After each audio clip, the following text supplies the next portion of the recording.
क्या ये नहीं पता बस हम क्या पूछेंगे ऐसा आपको दर्द होगा नहीं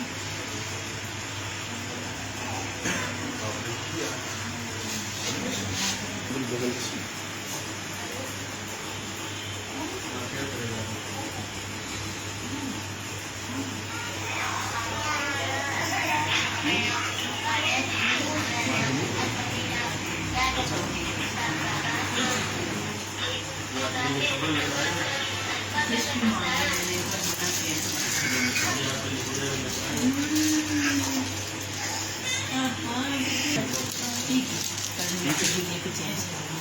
कल चेंज करोगे ना